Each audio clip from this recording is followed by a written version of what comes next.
Tenho 83 anos. E há algumas semanas minha filha me ligou de Curitiba. Ela estava preocupada. Como tem estado preocupada há meses. Que mãe, está comendo direito? Mãe, tomou seus remédios? Mãe, foi ao médico? E no final ela disse a coisa para a qual estava se preparando. Mãe, a senhora não pode continuar assim. Sou Margarida. Moro aqui sozinha, nesta mesma casa que moro há 40 anos. Vim para cá quando casei com o Ricardo. Ele se foi há 15 anos. 15 anos e 3 meses, se for ser exata. Nos primeiros meses, eu mal podia acreditar. Acordava e por um segundo esperava sentir cheiro de café passando, mas aí nada, só silêncio. Minha filha me disse que eu precisava pensar em opções, que deveria ir morar com eles por um tempo, ou encontrar alguém para me ajudar em casa, ou até, e ela disse isso baixinho, como se estivesse envergonhada, olhar casas de repouso, casa de repouso. Essa palavra soou estranha saindo da boca dela. Disse sim, tá bom, ia pensar. Mas quando desliguei, apenas sentei no sofá olhando para a TV sem realmente assistir, pensando o que ia fazer. No final tentei ir morar com eles. Me disseram para ir por algumas semanas e ver como ia, e no começo, sinceramente, foi bom. Arrumaram o quarto de hóspedes. Minha filha fazia minhas refeições. Os netos vinham me dar um beijo quando chegavam em casa. Me senti acompanhada depois de tanto silêncio na minha casa. Foi quase um alívio, mas aos poucos comecei a notar. Eles têm a vida deles, claro. Levantam cedo, saem correndo, voltam tarde. Os netos estão ocupados com os celulares, com os amigos. E estou ali no meio como um móvel. Não que me tratassem mal, não me entenda mal. É só que não me encaixava naquele ritmo. Ia dormir quando eles estavam assistindo TV. Acordava quando todos já tinham saído. Comia às 2:30 porque era quando eles comiam. Mesmo que sempre tenha comido às 3. Bobagens, eu sei. Mas são as bobagens que fazem você se sentir em casa ou fora dela.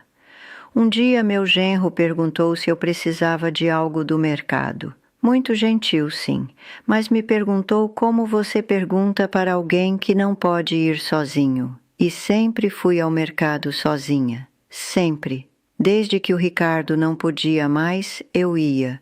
Foi aí que percebi. Eles estavam cuidando de mim. E é bom ser cuidada. Mas não queria só isso. Não queria ser alguém que precisa de cuidado. Ainda não. Voltei para casa depois de 3 semanas. Minha filha estava preocupada, mas disse que estava bem, que preferia minha casa. E era verdade. Quando abri a porta e senti aquele cheiro de fechado, de velho, senti um alívio enorme. Isso era meu. Aqui ninguém perguntava se tinha tomado café. Aqui podia fazer o que quisesse. Mas claro, fazer o que você quer aos 83 não é o mesmo que aos 50. Me cansava mais fácil. Às vezes esquecia coisas, onde tinha colocado as chaves, se tinha desligado o fogão, se já tinha tomado meu remédio ou não. Uma tarde cai no banheiro. Não foi nada, um escorregão bobo, mas fiquei ali no chão um tempo tentando levantar e pensei, se isso acontece à noite, quem me encontra? Minha filha insistiu então em encontrar ajuda, uma pessoa que pudesse vir algumas horas, fazer minhas compras, limpeza, ir comigo ao médico. E tentamos. Veio uma moça muito legal, do Equador, se chamava Patrícia, muito trabalhadora, muito educada. Mas não conseguia me acostumar em vê-la ali, mexendo nas minhas coisas, abrindo meus armários, arrumando tudo de um jeito diferente. Não era ela, era eu. Me sentia vigiada na minha própria casa. E depois tinha o dinheiro. Com minha aposentadoria me viro. Mas pagar alguém todo dia, mesmo que só algumas horas, era caro. E quando a Patrícia não podia vir, mandavam outra. pessoas diferentes o tempo todo. Nem sabia mais para quem tinha que explicar onde ficavam as coisas. Foi aí que minha filha trouxe a casa de repouso de novo. Fomos ver uma perto daqui, moderna, limpa, com jardim. Me mostraram tudo, os quartos, o refeitório, a sala de atividades. Todo mundo muito simpático, mas olhei aquilo e vi horários. Café às 9, almoço à 1h30, jantar às 8, atividades das 10 às 11, tudo medido, tudo controlado, e as pessoas que estavam lá, meu Deus, algumas nem olhavam para você, outras em cadeiras de rodas com a boca aberta babando, e pensei, ainda ando, ainda tomo banho sozinha, ainda leio o jornal, preciso mesmo estar aqui? Voltei para casa naquela tarde e sentei no sofá. O mesmo sofá onde sentei com o Ricardo 1000 vezes. E chorei. Assim, sem aviso.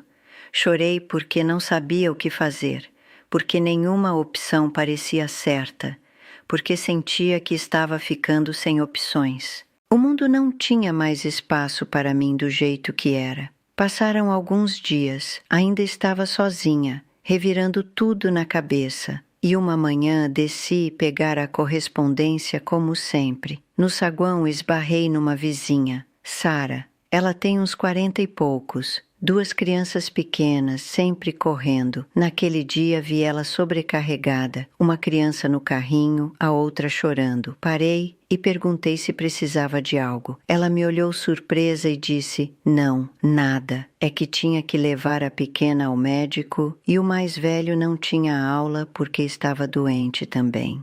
E tinha que trabalhar de casa e não sabia como ia dar conta. E não sei porquê, mas disse, posso te ajudar se quiser. O mais velho pode ficar comigo um pouco. Boto desenho e pronto. Ela me olhou fixo. No começo disse não, não era necessário. Mas insisti. E no final deixou ele comigo. Se chamava Emma. Não espera. Emma é a menina. Esse era menino. Isso vai soar ridículo, mas se minha memória fosse uma pessoa, teria demitido ela há anos. Enfim, a criança.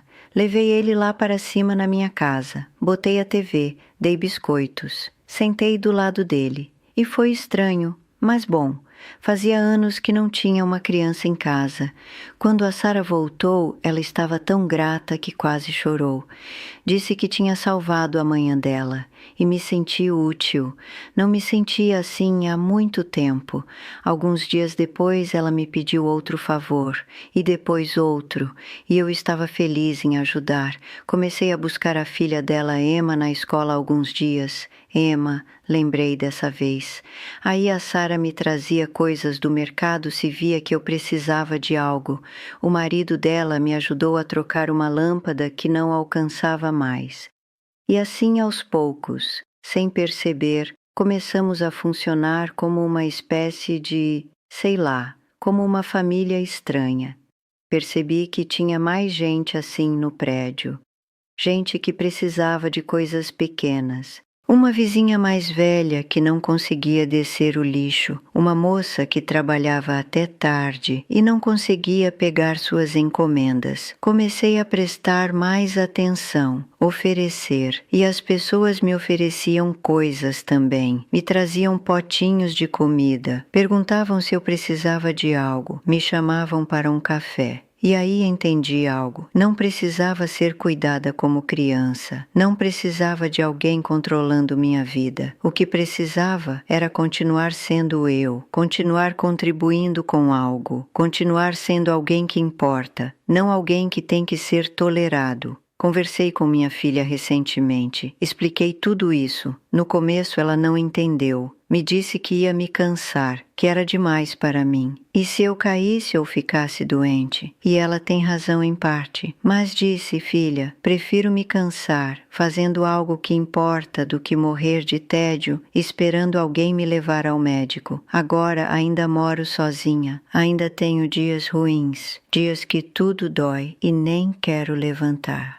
Mas também tenho dias que a Emma me espera no saguão com um desenho que fez para mim. Ou a Sara me traz café e fica para conversar um pouco. Ou o vizinho do quinto andar me pede para ficar de olho na mãe dele quando ele não está. Não sei o que vai acontecer daqui a 1 ano, ou daqui a 6 meses. Talvez um dia caia e não consiga levantar. Talvez chegue o momento que precise sim de alguém comigo o dia todo. E se chegar, vai chegar. Mas não hoje. Hoje ainda posso. Ainda tenho algo para dar. E enquanto isso for verdade, quero continuar sendo a Margarida, a do quarto andar, a que busca a Emma, a que desce pegar a correspondência toda manhã, mesmo que demore um pouco mais que ontem. Porque envelhecer não é desaparecer, é mudar. E sim, tem coisas que não posso mais fazer. Mas tem outras coisas que posso fazer melhor que nunca. Como escutar, como ter paciência, como saber que o importante não é quanto você tem, mas com quem compartilha. Penso naquele verão de 74 às vezes, quando tinha 32 e achava que sabia quem era. Achava que tinha tudo resolvido, não fazia ideia, nenhuma ideia de quem me tornaria, o que sobreviveria, o que aprenderia. Sou grata pelas tardes de quinta com a Emma, pelas visitas de café da Sara, por vizinhos que ainda me veem como Margarida, não apenas como a mãe idosa de alguém. Sou grata por não ter ido para aquela casa de repouso, por ter voltado para casa, por ter encontrado isso em vez disso. Obrigada por sentarem comigo, por ouvirem uma velha falar sobre encontrar seu lugar quando todos queriam colocá-la em outro lugar. Se quiserem sentar comigo de novo, estarei aqui, ainda na minha casa, ainda ajudando onde posso, ainda vivendo. Cuidem-se, seja lá o que isso signifique para vocês, e lembrem-se, você não acabou até decidir que acabou.